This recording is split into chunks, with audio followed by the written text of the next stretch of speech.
So it's my honor to introduce to you today someone who we're all becoming quite familiar with, and that's Professor Hartmut Rosa, who is professor of sociology at the Institute of Sociology at the Friedrich Schiller University of Jena, and director of the Max Weber Center, or I should say Max Weber.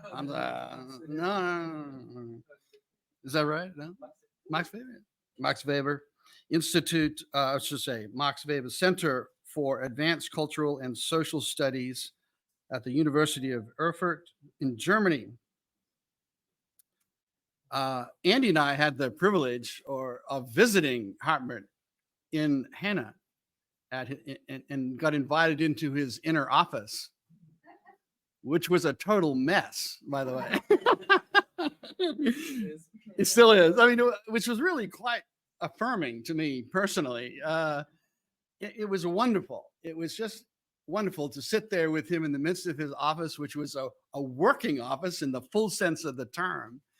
And we had, I don't know what it was, an hour and a half, just a wonderful, as you can imagine, just a wonderful conversation as he invited us into his space, but not just into his space, but into his work. And as you can already tell with Hartmut, he makes you feel like he's just as interested in your work as you are in his. And so it's been such a privilege to have him share with us in more in our world for these couple of days. And as you can tell, he's such a generous spirit. And Hartmut, we are so grateful for you to make the effort to be with us for these few days. He's really made his way to the United States just for these few days to be with us. And so, Hartmut, again, we could not be more grateful. Hartmut Rosa. Thank you very much, David, for these kind words, even for revealing that my office is a mess. It still is. I try my best. I always say I think I have not been born for order, right? Orderliness. Thank you. It's an honor and a pleasure for me, really, that you invite me and that I have the chance to discuss with you. You know, I mean, I kind of, it's what is true is that I say this very often because I talk to very, very different audiences. For example, last week I've been talking or invited for the German Association of Musicologists, for example, and I love to talk with them because resonance, of course, is a kind of, it's almost a musical metaphor, and I like to discuss also with people working in education and pedagogy and or psychology, because and actually also with workers or with students or with whoever it is, because I really think that's it's not you know, the idea is not that I give my wisdom to others, but we really try to practice kind of public sociology. Knowledge is a kind of distributed thing, right? You have to talk to people of all sorts. They have very different perspectives on life and on the world and of our problems. And we can only create knowledge in direct exchange with each other. So I'm really sure, I mean, I don't say it because I want to be kind. It's true that I think it's me who profits from discussions like this, because I see, and always after a conversation like this, I somehow change at least some aspects of my thinking, right? And as I said before, what is also true is that I think I profited most from discussing with theologians, really. I mean, I think I said to Andrew, or was it actually you? When I said the problem is actually my thinking is not so. It doesn't easily fit with contemporary sociology, because in sociology they do empirical work most of the time, right? And their way of thinking is about, actually, it's about the distribution of resources, who has what, right? Which is important, but it's not exactly what I'm interested in. So I really profit a lot from what you have been doing and thinking and experiencing the whole time. So I'm really grateful for the chance to be here. I kept this title, Give Us a Hearing Heart. We were at the Book of Kings. I think that's from the Book of Kings too. It's King Solomon. I didn't know that he went down the drain. But this was the young Solomon, and you know, youngsters are always, I think they are geared, even our students, right? I mean, they really, I mean, when they come to our universities or your institutions, the idea really is they are really, I think they are looking for resonance, right? They have this listening heart. They want to be touched by some new ideas, by some readings or writings, which has a kind of transformative power for them. I will explain what I mean with this listening heart. with a hearing heart, and again, and put it in relationship to the form of society. We have been already talking about it today and right this afternoon and also this morning. Okay, so I want to keep the first parts a bit short because you know it and we have already been discussing it. We just heard on this, right, the concept of dynamic stabilization. So I will keep this quite short, and then explain why I think it's defining. It's not just the mode we run our churches and our economy. It does something to the way we as individuals are placed in the world or relate ourselves to the world. Right, being in the world is a kind of it's a phenomenological idea which you get from Husserl and certainly from Heidegger or Merleau-Ponty and others.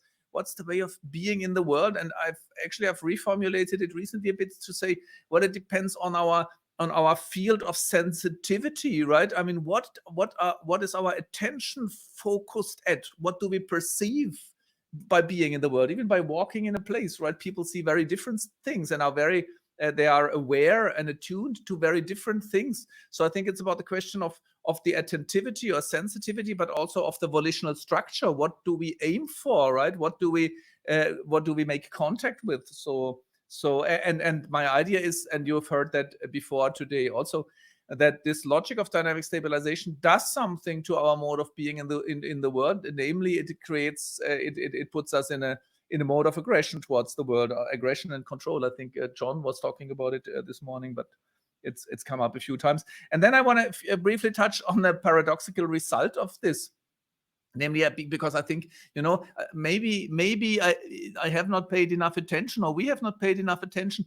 I think this attempt to get control over the world, it's not just not working, it's actually creating the opposite, what I call monsters of uncontrollability, right?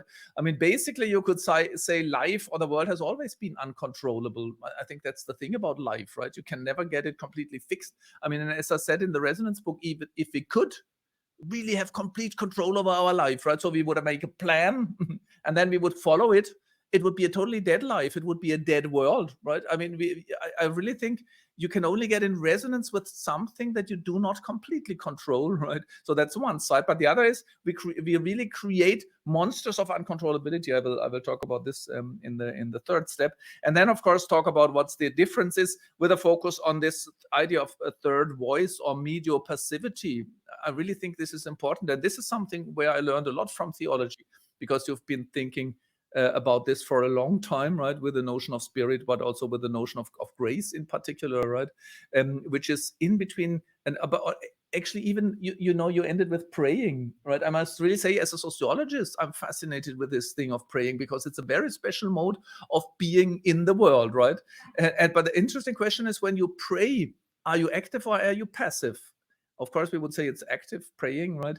But it's also kind of creating this mode of listening, of attentiveness, of complete openness, right? So I think in theology and in religion, we have many. We do not only have ideas of medio passivity or the third voice, but we have practices like praying and singing, by the way. So I will then turn and then go to the concept of resonance, and then focus a bit on what, not so much on society, but on the role of religion, right? And what your congregations or church communities can do.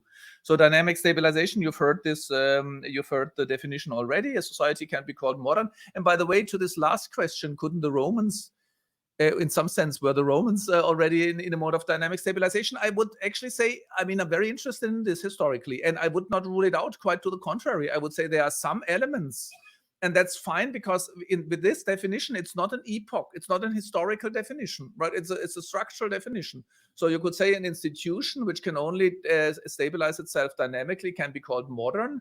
That allows for the possibility that we find institutions of this sort with the Babylonians or the Aztecs or whoever it is, right? Or with this cultic practice. So that's fine with me. But I think actually I thought not so much of the Romans, but for example, Alexander the Great or so, right? I mean, so it seems that escalation, expansion is an element of stabilization there.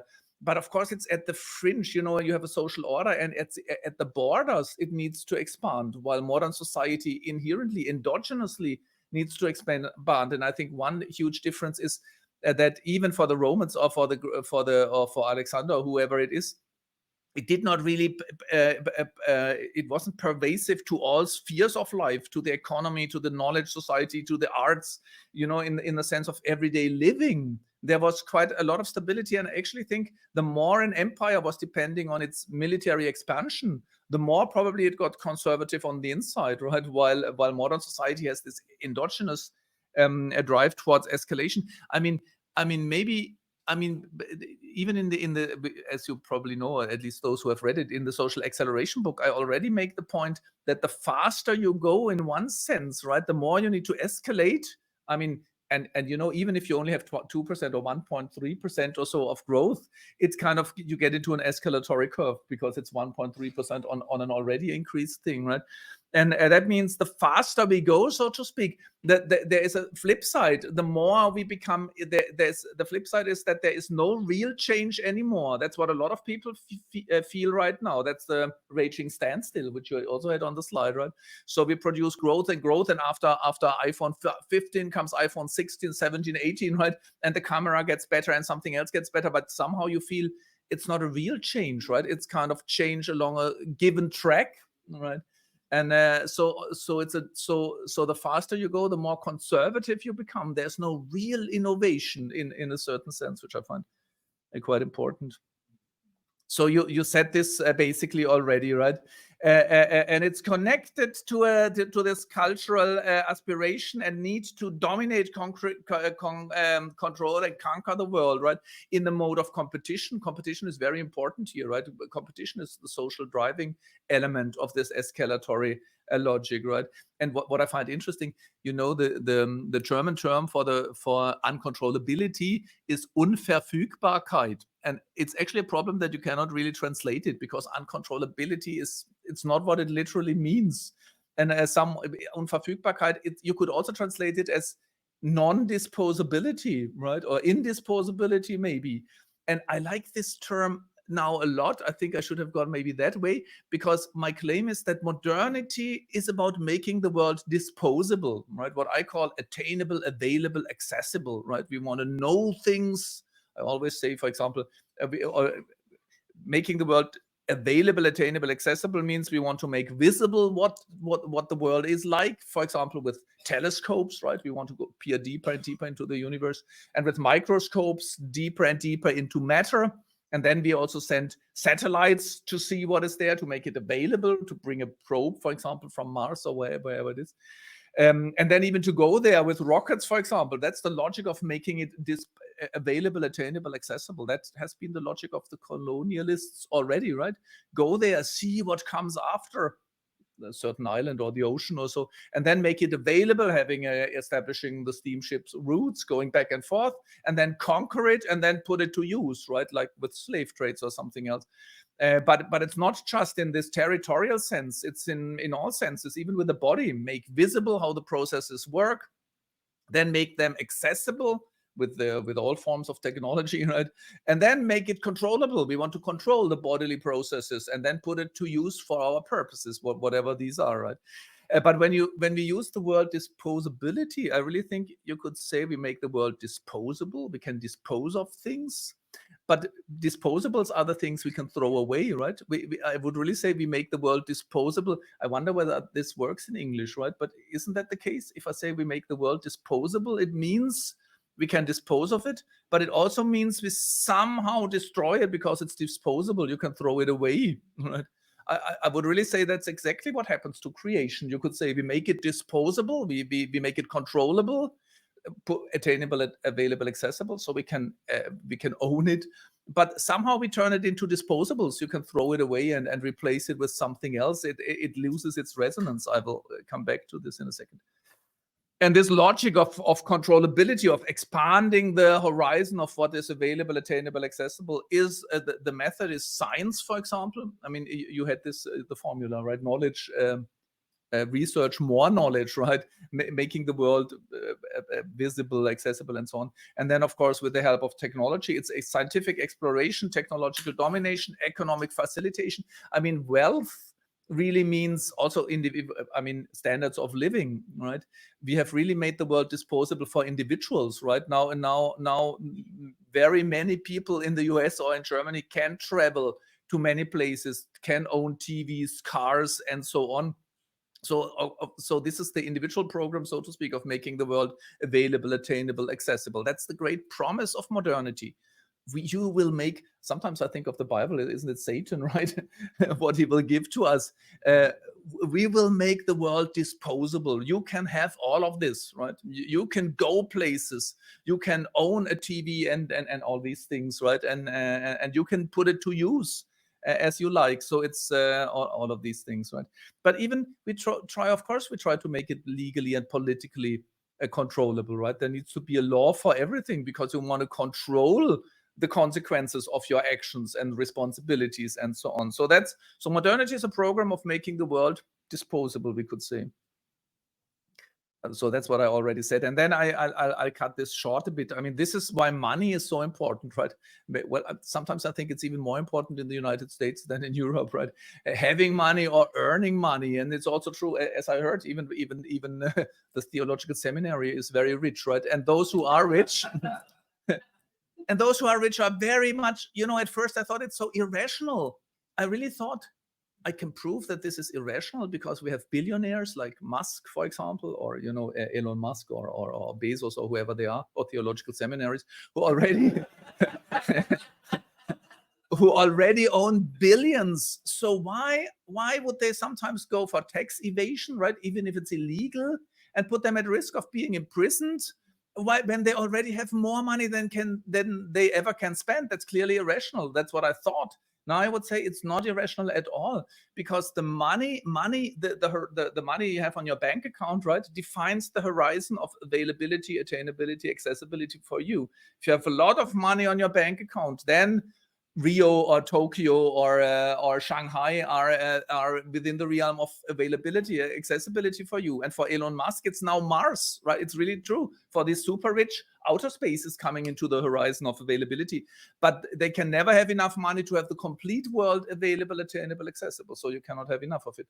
So, but it's very clear. The bank account, your bank account basically defines your horizon of your AAA horizon, right, of what is available, attainable, accessible for you.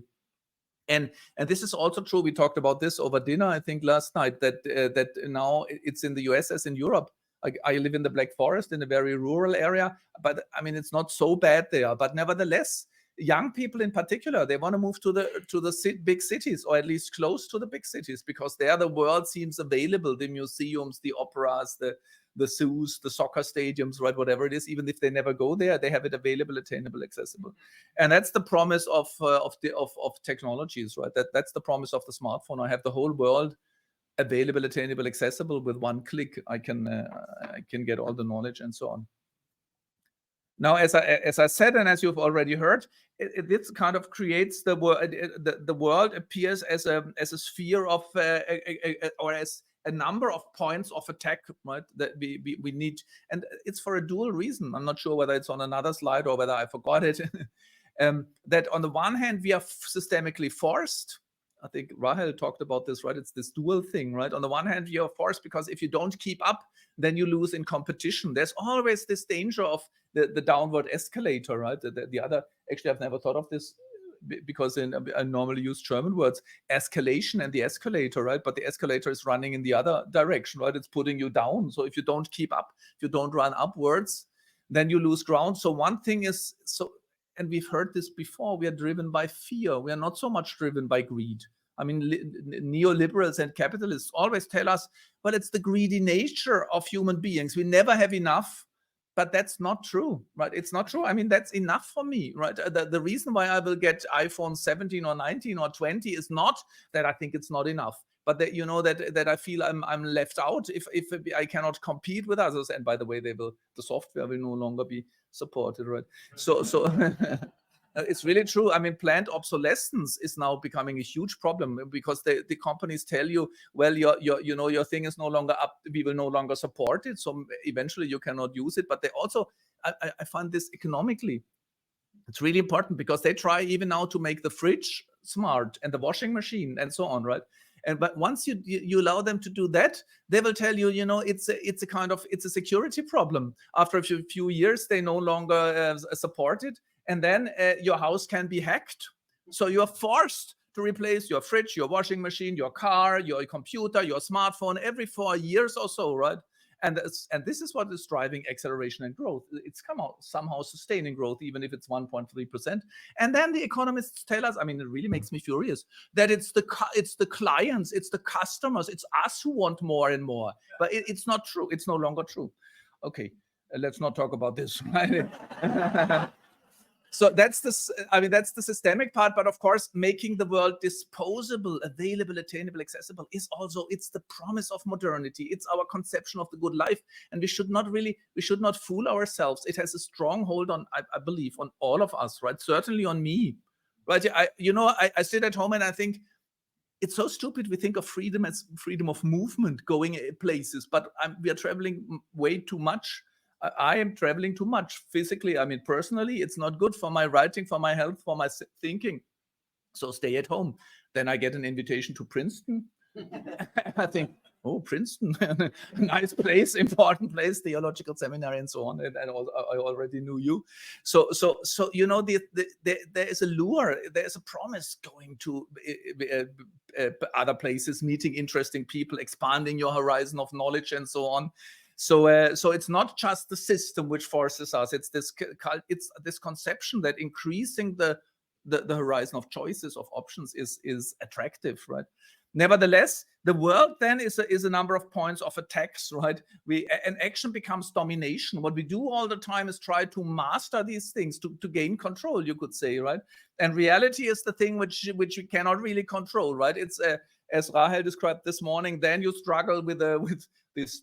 It's really awful, these systems, right? The electronic systems which you have to struggle with when you want to travel, for example, or so on. So reality is always experienced as a point of resistance, right? And I claim that we are always fighting points of attack, even when I've made this pun many times, so probably you are bored, right? That when we get up in the morning, you already see how the world appears as a point of attack. Because normally, what we know from anthropology is that people would get up when the sun comes up. That was a strong kind of machine for waking people up, or when the cock crows, or at least when the factory siren is ringing or so. But we set our alarm clocks, right? It's called alarm clock. So you're alarmed in the morning, right? There is a point of attack. Oh, I have to get up because the conference starts, or my kid needs to go to school, or whatever it is. And then when you go to the bathroom, right, you see a whole new array of points of attack, right? You step on the scales and your weight is too high, and your skin isn't as it should be, and so on. So even our bodies become points of attack, and then we struggle with a to-do list for the whole of the day. I think that's enough to make that point. But what I think important, because many of you have already raised the point about what is a good life. I think eventually, I always claim that needs to be the starting point of sociology. But I have a hard time to convince my sociological colleagues. But I think I don't have a hard time to convince theologians, right? I mean, the question is, what is a good life? By the way, there is something really odd about language. I've discussed this recently many times. Oh, in Aarhus, where we want to cooperate, right, with colleagues. In German, I use the term ein gelingendes Leben, and it's translated into in my books into a successful life. And I really must say that's awful. I mean, in the next things I write, I will prevent that, right? It's not success in some sense. It's not even the good life. Gelingendes Leben. It's very hard to, you could say, a fruitful or a prosperous life, but none of this, or a thriving life, but none of this fits really. A gelingendes Leben, it's processual, right? It's in the moment. It has this element of presence, right? And of process, right? Gelingend is, it's I don't even know. There is no good English term to. Maybe if someone comes up with a better translation, I'm happy, right? It's the good life in an active, in a lived sense, right? Not in a sense judged from the outside. The good life is if certain criteria are fulfilled. The gelingende Leben is the life which is good in itself, in the process, in relational terms, right? So, and I think, quite to the contrary, we live in a society, and actually, and again, it's very hard to avoid this. It's almost impossible. But I think it's, sociologically speaking, it's very important. I've just written a small article on this.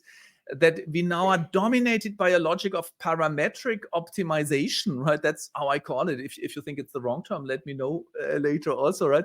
But I think, we make things, we digitalize things, or we quantify things. For example, the number of steps. No one was concerned about the number of steps he or she took, right? But now our devices, actually, they do it automatically. I probably, for ideological reasons, would never have installed it. And then someone said, but the phone takes it automatically. So I watched it, and now I'm addicted to the number of steps I take every day. Right? But that's just one. And I'm pretty sure, I wonder, I need to do an empirical research project, but I'm pretty sure, I simply predict, all of you have some numbers which you kind of watch almost in an obsessive way. It's like compulsory addiction, right? Some measure their blood pressures every day, right? It's not completely new. When I was young, you could measure the blood, but only the blood pressure. But that's what the doctor did when you were sick, right? No one had the idea that you have to watch it in the morning, in the afternoon, and in the evening. Of course, there are good reasons for this. For all the parameters, there are good reasons, right? So some watch the blood pressures daily. Others watch the weight on the scales. It comes down to the digit, right?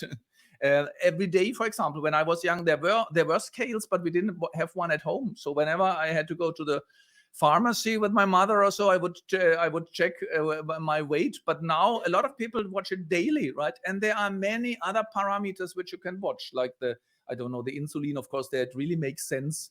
But the melatonin, the serotonin, I have no idea what else, but also your bodily, the sizes of the muscles and so on. But also this logic of defining parameters is very strong in the social media. How many followers, how many likes, how many friends do you have, and so on. And it's totally important in the workplace, right? Even in your you call it congregations, or right? You measure how many members, how was the church attendance, how many money do you have, and so on. There is an incredible amount of parameters, and not just in churches, in universities, how much research money, how many international contacts, and so on. What's the publication? What's the impact factor? What's the ranking? So now we are driven to optimize our standings along all the parameters. And it's very hard to avoid this, right? To think of the good life as somehow improving your standings on one or two or seven or so of those indicators, right? So even with kids, it's very important. If you listen to parents talking about their kids, they always talk about what the kid already can do, right? Despite its age, or his or her age, or so on. Okay, so basically that's the logic of what we do, and the problem there is that it doesn't add up to the good life, right? To the gelingende Leben, right? It's not a shape of life you want to aspire to. It's an endless fight, because on the one hand there will always be others who are better, but it's also you never reach an end goal, right? The parameters can always be further improved, and all the parameters, you don't work on it, you slide backwards, right? If I'm really improving my impact factor as a scientist, probably the number of steps goes down, right? Because I'm working too hard. But if I improve the number of steps, I don't publish at that time, right? So you get into all dilemmas of optimization at this point. So in the end, to cut a long story short, my claim is that it leads to a threefold. Our whole mode of existence is a mode of aggression. I know that this term is a bit, you can contest it on many reasons. Sometimes I talk to, when I talk to engineers, they say, your whole point is wrong. Yes, we see something and we want to solve it, but it's not aggression. It's more like play. It's joy, right? And scientists could say so too, right? For us, the world is not a form of aggression. It's just, it's resonance, right? And I would say there is some point to it, but when you look at it from a sociological macrosphere, I would say we see this a mode of aggression on three levels. I call it the macro, the meso, and the micro level. The macro level is our relationship to nature, right? And with extractive industries, which are very strong, we extract kind of everything from nature, and then we pollute it, the atmosphere. I think it's really hopeless. I think when you look, for example, to the flight industries, to the business of flying, then you see that after COVID, it's escalating, really, right? This is one of the areas where you do have incredible growth rates. They expect until 2030, I think, a worldwide increase in flights by factor 3. So we will fly 3 times as much as we do right now in 2024. And I think in the face of the climate crisis, this is just utter madness, right? This is why I think we are just too stupid as human beings, or maybe too sinful, or maybe both. But I think the reason for this is that most people have the expectation it won't go on much longer, right? I mean, let's fly now because probably we can't do it much longer. But nevertheless, overall, I think it's aggression towards nature. But it's frightening right now how aggression on the meso level, on the social level, has increased, right? The war is a reality. I need to make one point about war in a second. But not just war, that politicians are shot at, for example, as you experience in the US right now, but we experienced it in Germany too. I mean, for the first time since, I would almost say, I really think for the first time since the Second World War, politicians who are campaigning in the streets are physically attacked, right? They have been hurt, right? Quite a few in Eastern Germany. And we have the same in France or in England over Brexit or so. So aggression has incredibly increased in political discussion, and even in as I said, in war, it's come back as a reality. But what is just as important, I think there is also aggression on the micro level. People are aggressive towards themselves, and you can really prove that with empirical data, right? On the one, I think what's really interesting is that you can ask people as social scientists whether they are okay with themselves, at ease with themselves, right? In German, the Germans, I think you can do that in English too. Whether you feel okay in your skin. Can you say that in English, right? Yeah. And there the number is going down. I mean, it was very interesting in 1990, shortly after the wall came down. The interesting thing was that East Germans said, yes, I'm okay with myself. I'm happy with myself, right? While West Germans said, no, I'm too fat, or I'm too, I don't know, my skin is not good enough. I'm not healthy enough, and so on. And now the levels, that's one area where reunification was successful. Now East Germans are no longer at ease with themselves. So people try, even need to get surgery all the time, right? It's a kind of global phenomenon. But I think this is related then to the burnout thing, right? I mean, we have become points of aggression for ourselves, which leads to the depression and other things. And even this is what doctors told me. I was invited because doctors are interested for a number of reasons. They say the diseases and the problems have changed. And actually, when you talk to sociologists, they are very skeptical about this increase in burnout rates, and it touches a bit of what we've heard this morning, or stress-related anxieties, because they think it's a discourse phenomenon or a diagnostic phenomenon. Right now, we diagnose people permanently as burnout, while in the past we said they have a back problem. But psychologists and psychiatrists, they tell you there is really a change, and it's particularly true for young people, right? The burnout level, mental health problems with young people it's really frightening on a global level, except for Africa. It's quite interesting, and some parts of Latin America. Actually, I think I can explain it. Sociologists can explain everything. But let's go back for a second towards this war aspect. I mean, in Germany, the chancellor, which is our boss, the prime minister, so to speak, Olaf Scholz, said it's a turning of times. That's a turning of tides of times, right? And I hated this when I heard it, right? The Ukraine war, right? And I thought, why do I find this so disturbing? And at first I thought, well, because it's hypocritical, right? I mean, now Europeans, for all of a sudden, realize that war is still a reality. But what exactly did the Americans do in Iraq, for example, right? Or in Afghanistan, or all of the West in Libya? There was always war. There was 20 years war in Afghanistan. I mean, it's simply not true that war has all of a sudden appeared out of the blue. But I think Yugoslav war in Europe, right? I mean, we had a war in Europe in the 1990s, and I thought, how stupid can you be to realize all of a sudden that war is still a reality? But I think there is a really important difference. I wonder how you see this in the US.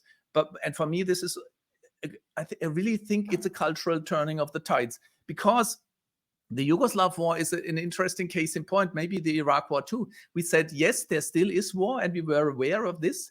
But there was the hope that we would overcome it, right? The idea was that the Yugoslav war is kind of the end of a bad era of the Cold War. But now we will build a Europe which will no longer have war, right? And we will create United Nations and a global security system that can overcome war. So I would really say, up to the Ukraine war, the idea was, let's build a better society. Unfortunately, there is still things like like torture. I mean, we know there was torture, right? And there is piracy, and there is even moments of by the way, the plague is an interesting thing too. I mean, there were elements of the plague in, for example, Ebola in Africa, right, in the 1990s or 2000s.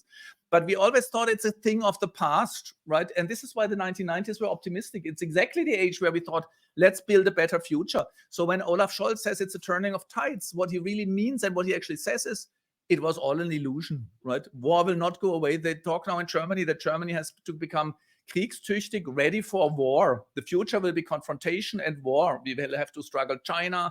And they say in 10 to 15 years, we will probably face a war with Russia. And I think this is, of course, super depressive, right? We need to run the treadmills, right, to go faster and faster in order to become ready for a war. That's certainly nothing you want to move towards, right? And I'm not surprised that the youngsters are depressed in this kind of situation, right? So I think what has really changed is that we are no longer growing, accelerating, and innovating in order to create a better future. But we cannot even avoid the better future. By running faster, we'll probably bring about the apocalypse rather soon. So that's a problem. Okay.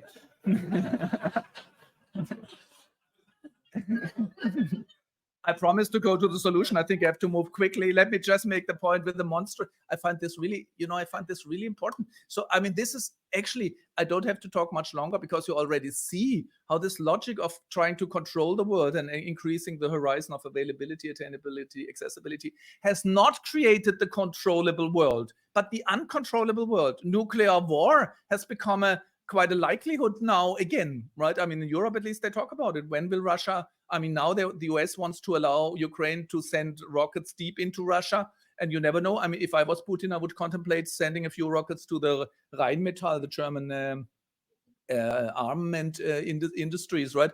So, and last year the world has produced more nuclear rockets than ever before.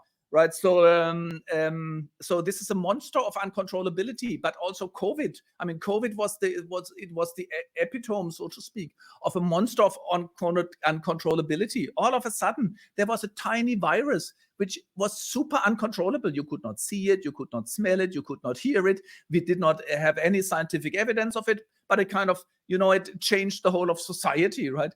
And even the stock markets are a monster of uncontrollability now. That's what all the economists tell you, right? It actually can explode every time.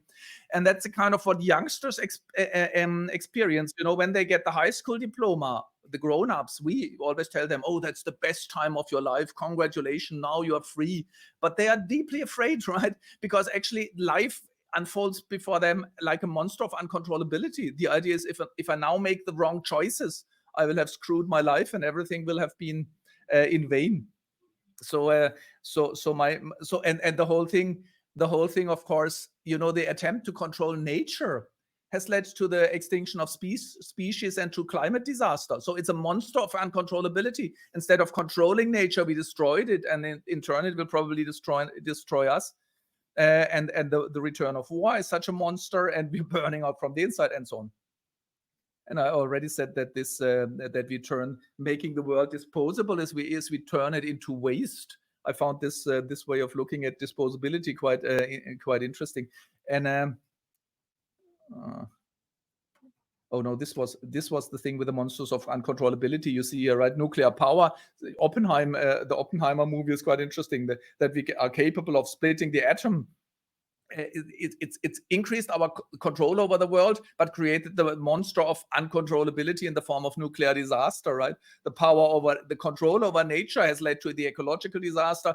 Popular sovereignty, this I find very interesting. I mean, what is the promise of popular sovereignty? It's the idea that we can control the structures of our common life, right? It's not the king who tells us how to live. It's not the church who tells us how to live, or the pope, right?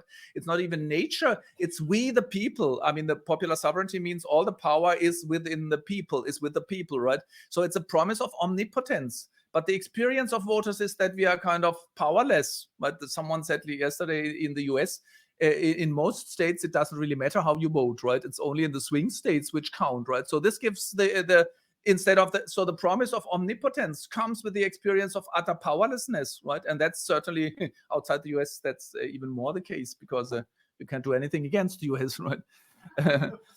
So popular sovereignty, it goes with the promise of omnipotence, but with the experience of political powerlessness. And I find what I really find, you described this, Rahel described that the experience of trying to check in at the check in online and get an A-star visa to come to the US or find a parking spot. The problem is that, it gives you, it also comes with the power of omnipotence. Oh, you can sit in your seat and reserve the parking space. I mean, that's great. I mean, that's incredible, right? You can do it even in the US. So the remote control gives you the power, the promise of omnipotence, right? We decide whether it's warm in this room. I can make it warm, I can make it cold, I can make it bright light or dark night, loud heavy metal music or total silence, and so on. So I'm omnipotent, but only unless the machine breaks or the battery is gone. Then I'm totally powerless. I mean, you cannot even get. Yesterday, I couldn't get out of the car, right? I mean, and the thing is, you cannot even use your physical power against these things. If a door locks electronically, you can throw yourself against it as much as you like, right? So you see, in our everyday experience, we permanently shift between the power of omnipotence and the experience of total powerlessness. So let's go to the. So I think let me kind of recapitulate this quickly. What is resonance, right? I mean, because I think I did not have this. I only this clear-cut definition. Actually, I did not have in the resonance book, not in this form. I only wrote this later, but I think it's very useful, right? For me, resonance is not as someone said today already. It's not an emotional subjective state, right? It's a form of relationship. It's not even human beings who can get in resonance. Actually, you can have two things which are resonating with each other. It's a relationship which has to fulfill 4 criteria. The first is affection. And when we talk about human beings, then it's the idea that something touches us or moves us or captures us, right? So, and this actually goes against the mode of aggression, right? I think it's no accident that, I didn't do it on purpose. I had not even reflected on it, but I was just thinking about what is an alternative way of being in the world. And then I came up with the idea of resonance. And what I was not aware of at this point is that the one specificity of it is that it does not start with something I do, right? I think most, even self-help books or psychological counselors or so, they always tell you have to be more mindful, you have to be more creative, you have to do something, right? But resonance does not start with something I do. It starts actually with something that happens to me, you could actually say, right? With affection, something is coming towards me. And this can be music, right? And music has a great power of achieving this, right? It's touching me. It's, music, even in the Renaissance age, they thought of it as liquefaction of the form of being in the world, right? When we're in a mode of alienation or aggression and alienation. Normally, in the past, at least, I used alienation. Now I actually use more aggression, which is not exactly the same. But in its mode of aggression, which we are in the world of dynamic stabilization, right? We are kind of dead to the world, you could say. We're totally closed. It's this inert relationship. I have to get this done. I have to get that done. Oh, this idiot on the TV, right? Whether it's the political opponent or so, right? So normally we are really closed. We are like in an armor moving through the world. And then resonance starts with something that breaks through, right? It can be you can be a talk you hear, but not necessarily. I think you go to conferences like this because you hope for some moment of resonance, but normally, most of the time, it does not come when you expect it, right? It does not come. It's the same with a concert, right? You go to a concert, most likely, it's not always the case. The uncontrollability of resonance, 4th point, means you can never know whether it happens, right? But you go to a conference like this because you hope that you get an idea, right? You hear something or you meet someone that will have this sense of that was really meaningful, right? It was affecting you. So the first element is I use this arrow because it's something coming towards you. Something touches me. Something moves me. Something speaks to me. Sometimes you see a painting on the wall and you said it was somehow speaking to me, right? It was addressing me. So this is why I talk about callability, right? I mean, one thing we cannot really do, but somehow we could think about is how can we get in a disposition that allows for this to happen, right? So you can never bring about uncontrollability. To move to the fourth element means you cannot say, oh, tonight or today at the conference of Rosa or Ruth or whoever, right, I will be in resonance. That will never work, right? or whatever is, or by the discussion, or by the panel, or by for the music or so. So you cannot control it, but you can get in a disposition to allow this to happen, right? Okay. And this I call callability, and I think it's a problem of our society in general, and you see it in the political realm. I think politics only works if we encounter each other as citizens in this mode of callability, being ready to listen to the voice of the other and let yourself be touched and transformed, right? If you already know that the other is an enemy of mankind or an idiot, right? You're out of the mode of callability. I don't want, you got nothing to tell me or so, right? That's the opposite mode. Okay. So, but this is not enough for resonance, because resonance it's a double move. It's very important to see it's dynamic, right? It's a processual thing. Something is touching me and I answer it. This is why music might be the most interesting element, or at least metaphor for this, because it's always dynamic, right? You cannot fix it and keep it and take it home. This is the illusion we always do when we take photos, right? You see something that's really touching you, a sunset or so, and then you want to actually make it controllable. Yeah, I want to have it.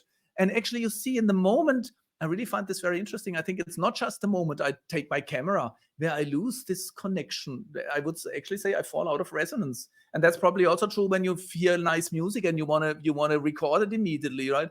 And I realized it's not just when I take my camera, it's even when I think about taking the camera, already something happens, right? This is really interesting, right? So resonance is this kind of, it's an alive thing. It's a very elusive, but nevertheless, it always has the element of answering it, going against it, doing something with it, right? I mean, I think many of you are pastors, right? So probably you do the sermons, you teach, you preach. As you know what it means to talk to a congregation who is totally disinterested, right? They are tired, they are sleeping, they are on their cell phones, they hate you or so, right? All of this happens. But sometimes it happens, right? And you can actually feel it you can really feel it in the room when there's a moment of resonance, right? You cannot bring it about, but you feel it all of a sudden, and you see there is a change in people. Actually, musicians and dancers tell you the same, right? That they have a strong sense of the audience.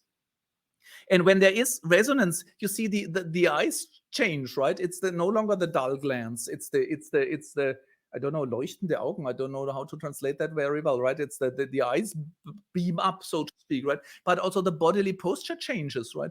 And you also feel it from the inside. When there's resonance, you start to come alive. I think this is really important. When we think, you can ask people, right? When did you last feel alive, or when do you feel alive? And you realize it's these moments when something touches you, then you come alive, because you notice how things work within you, right? The idea or the music moves you, right? So the second element is, I call it emotion, because the literal, I think you all know Latin, right? Or many of you, emovere, moving outward, right? Moving towards the source of which is coming towards you. And you do this in many ways, even if you have your eyes closed and there's a music or there's an idea which you hear during the sermon. You start to think, and this thinking, I think actually it doesn't come when you feel completely at ease or at home, right? There has to be some element of transcendence or transgression, something you did not expect. And this might actually come with a certain form of friction, of difference, right? You do not agree with what the speaker or your neighbor or so says, but you react to it, right? It seems meaningful and you react to it. And in this process, in this dual process, something is coming at you, you answer it. There's a transformation. You don't stay the same. And I think this is what we need for feeling alive, for getting out of the burnout thing. You're in a burnout when you feel the world out there and you are totally disconnected, right? This process. And most of the time it's a lack of self-efficacy. Number B is missing, right? That you trust in having the power to reach out and connect with what is coming towards you.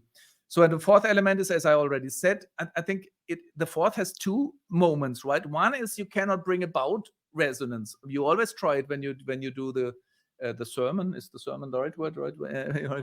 You always hope that it will happen, but you cannot bring it about. But of course, you can try to increase the likelihood to create an atmosphere. I will come back to this in a second.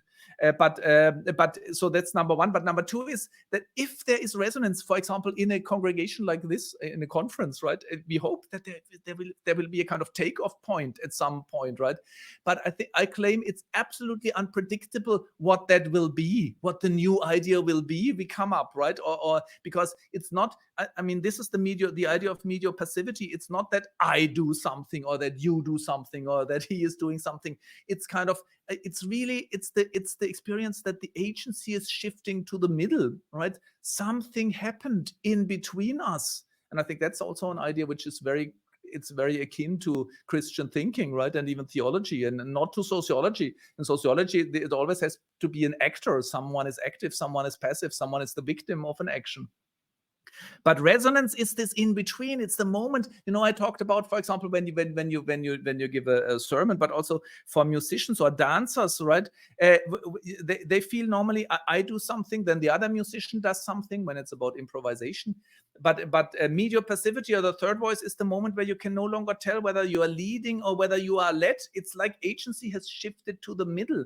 This is where I want to take my philosophy. And I think we also need this as a society, right? Where not someone is doing something on someone or someone is suffering it, but people are somehow, so we are acting, but we are not in control of the action, right? So this is uncontrollability of resonance.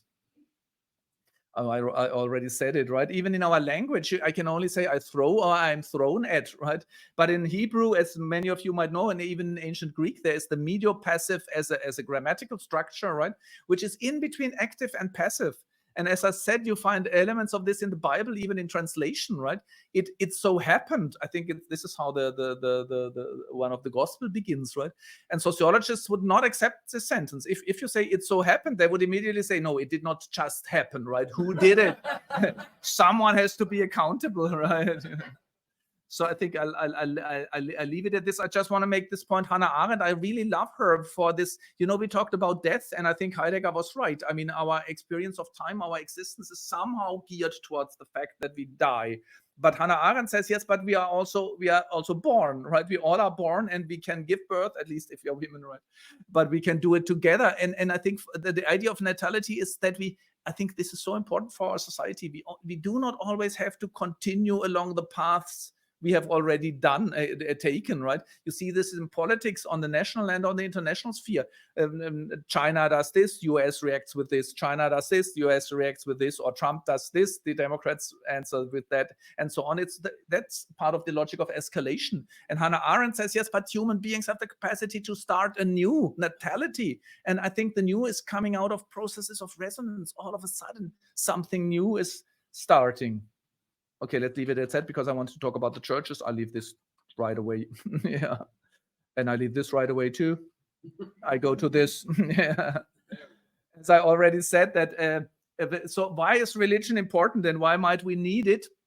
I mean, number one, if you look for institutions, even directly for institutions, but also ideas and practices which are not running in the mode of dynamic stabilization, you do not find too many, right? But the church, I mean, it depends on what you mean. Let's say the Catholic Church, right? It's been around for 1,500 years or so at least, right? And I would say it doesn't, the whole logic of faith in my interpretation, and I think also in yours, right? It's not geared towards innovation, acceleration, and growth. I mean, there are elements of this particularly in the United States, and I don't want to display it. I mean, maybe the competitive element is also what keeps religion alive, right? In Germany, it's kind of dying out right now, but nevertheless, the logic of I claim, the how do you call it? Das Kirchenjahr, the Christian year, right? The church, the liturgical year, right? My father said, he complained, he said, it's always the same, right? It's Christmas, it's Easter, and every year you read the same gospel and it's the same story, and there is no innovation, there's no acceleration, there's no growth. And I always thought, that's the point of it, right? I mean, that's I mean, it has a different sense. So it's clearly, it has at least strong elements which are beyond this. But I really think when you enter when you enter a church, for example, and this for me was a physical experience. I mean, I need to tell something about my own biography, because I was not brought up in a Christian way at all. I grew up in a small village in the Black Forest, which is very Catholic, but my parents, they were very strange. I don't think they were parents like that. Actually, I've never met any, because they were not. They were simple people, right? There were certainly no hippies. They were not political. They were non-political, totally non-political, and not rebellious in any sense. Not intellectuals.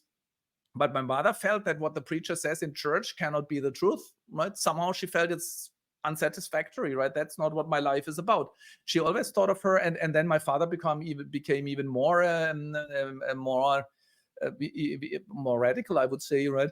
They thought of themselves as truth seekers, and they left the church, which was quite courageous in late 50s or early 60s, in a village, and they joined some very strange. I mean, the Rosicrucians. It's a sect which is here, right? For some times, but then their guru died, so they went on a journey. So we were for sometimes with the Steinerians, anthroposophy, right? But and then they joined actually they were very strange figures, some Buddhists, but most of the time, so between my age of, let's say, 7 probably until I was 18 or so, I was really totally embedded in a Hinduistic group, right? I grew up as a Hindu. I'm even a Hindu priest, if you want to. So I wouldn't say it was all wrong. Sometimes I even think that maybe some resonance ideas I got out of that, right? It was all about mantra singing, mystical syllables, right? It's and you know, the idea, the guru was called Omkarananda, and it really means the universe is sound, right? I wasn't aware of this for a long time, but I think probably it has influenced me quite strongly. But nevertheless, I somehow I did turn Christian. I mean, I did turn Christian. I always wanted to become Catholic, because I was envious of my classmates, right? Who could be how do you call this, altar boys, I think, right? But you know, they had the holy smoke, and they had the eternal light. For example, I must say I'm fascinated by the Catholics. You know, they have always a light burning which never goes out. I mean, it's these symbols. It's kind of an idea of resonance. It's a material diagonal resonance, right? It's always burning, right? And or for example, the holy water. When I go into a church and there's a Catholic church, I always use the water. I mean, and then I get into trouble. Do I believe it? And don't I believe it? And then I think the thing about faith, and that's maybe why the songs are better than the theology, right? They leave a space open, right? They leave a kind of, it's like, I don't know, it's like liquefying my mode of being in the world. There is more than I know, right? And I believe, what I really believe in is that, you know, the Buber question, what is at the heart of my existence? Is it the silent universe, right? The total, or the inimical universe, what Camus and Nietzsche write about? And they are very good at this. And now I actually think they were right, but Christians are right too, right? They say, I mean, you know, Camus says about the birth of the absurd, he says, the absurd is the fact that at every corner of the street you can experience that the world is utterly incomprehensible and inimical to you, right? And Nietzsche says he just wants to hear the beloved voice of the universe once, but he knows there is no such voice. It's the utter coldness of the universe, right? And I think this is an experiential reality which we have to accept for the good life, right? It's one reality, but it's only one of two, right? The other is that there is someone who has called you by your name, right? And he has called us he has called me by my name. I am his, or it's the other way around. I have called you by your name. You are mine, right? Given me the breath of life. That's the experience of, there is someone listening and answering, right? And this is what I really experienced in church in a very practical way. I remember I was there for one occasion. I think someone died, but not a close relative. And there was the priest. It was actually a woman in the Catholic Church. I don't know exactly what her job was, but she prayed and she said, "God, you are the one who says yes when all the others say no," right? And somehow this struck me really, and I was really.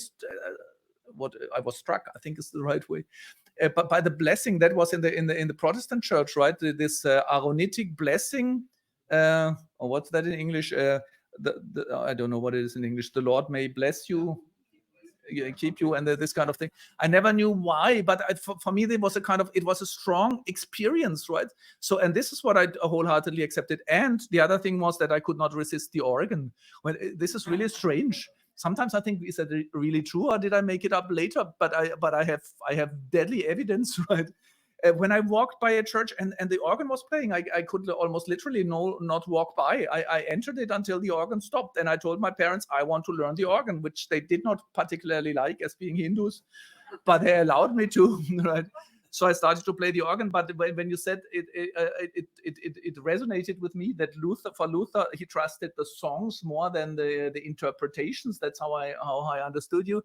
It's certainly true for me. It was the music, it was the power of the songs, and I experienced in them a different mode of being in the world, right? And what I wanted to say here is that this different mode starts with the building. When you enter a church, you don't have any points of attack. There's nothing you need to do, to learn, to have, or so, right? It's a kind of, it makes you silent. I really think it's in the bodily, what you calls hexes, in the way you enter the church normally, right? It's dark, it's quiet, most of the churches at least, maybe not in the US, and I should finish, right? But it's, and so on Sundays, at least in many places, I'm not always, right, but the shops are closed. I cannot work, I cannot shop. So this transforms my mode of being in the world. Many points of aggression are gone. I cannot shop, I cannot work. So it changes the mode of being in the world, right? So it has particular times, it has particular places, which create, which kind of make me ready, which make me callable, which create the possibility of being called upon. And then they have these practices I already told about it. Praising, for example, singing in praise. It's that's no mode of aggression. That's a different form of relating, of relationship. And you said, I found that very touching, right? With the person who went to this other person, teach me how to pray. I thought, this is a kind of, when I talk about the listening heart, this is, I could adopt this as a sociologist, right? Because what do we do in praying? I mean, this is something I was really thinking about as a sociologist, because I was wondering, if you pray, do you turn inward or outward? And you clearly see you turn inward and outward at the same time, right? It's this is why I talk about an axis of resonance, right? It's this mode of being, you could also call it, I now like to speak about, I have it from Bella and the others. They talk about attentiveness. That's what we need, right? I think it's a kind of wide angle attentiveness, right? I'm listening. And this is why silence might have an important role. When it's totally silent out there, you could think, oh, silence means there's nothing.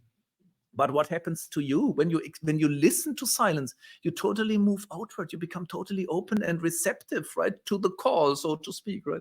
So I think, for example, praying is a practice which makes you callable, which gives us a disposition of potential or possible resonance. So this is why we really need it. And then, of course, in theology, you find many, many ideas of resonance, right? Perichorese, for example, the thinking about Trinity is a thinking about resonances. And someone said that God is listening to us, and God might even change his mind because of us, right? That's an idea of resonance between human beings and God. Actually, I think it's a song title. Yeah, I know I have to finish. It's a song title which said, God prays to man. That's a strange idea. I don't know what you do as the theologians. I don't quite like it, but I find it interesting, right? That there is a resonance. But certainly the idea is, for me, the whole thing about Christianity or the Bible is the idea that at the heart of my existence, at the bottom of my existence, at the innermost reality and the outermost reality, it's a kind of listening reality, a benign, resonant universe, you could say, right? All right. I mean, so this morning I had it here, but I'll finish with this. I realize some people say, I wrote this book, I wrote it on a special occasion, Democracy Needs Religion. The German version is shorter than the English version, right? It's 40%. I've extended on it, so it's only in English.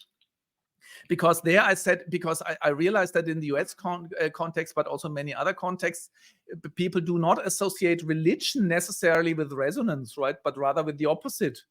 And I think that's, of course, true. There is a huge danger. I now even talk about the Janus phase. I have it here a bit more explicit. The Janus phase of religion, right? Because religion can turn into the total opposite of this resonant reality, right? And that comes with the idea that what I say is that for me, religion is the idea of listening, existential listening, so to speak, and responding to some reality. But as soon as you think you know, it comes with institutionalization and with kind of maybe with dogmatization, right? I know God says, we have that in Germany too, God says, then I'm not listening. I know God says ABC, and therefore you have to do ABC. That really means I'm neither resonant in the vertical sphere because I know what God says, right? And I'm certainly no longer resonant in the social axis because God says you should not, and now you can fill in whatever you want to fill in. So religion can really be totally relentless. It can become totally repulsive along all the axes, right? So that's a danger with religion, right? So when I say democracy needs religion, I mean it in a very special sense, in the sense of creating the listening heart and then the listening society, the hearing heart and the listening society.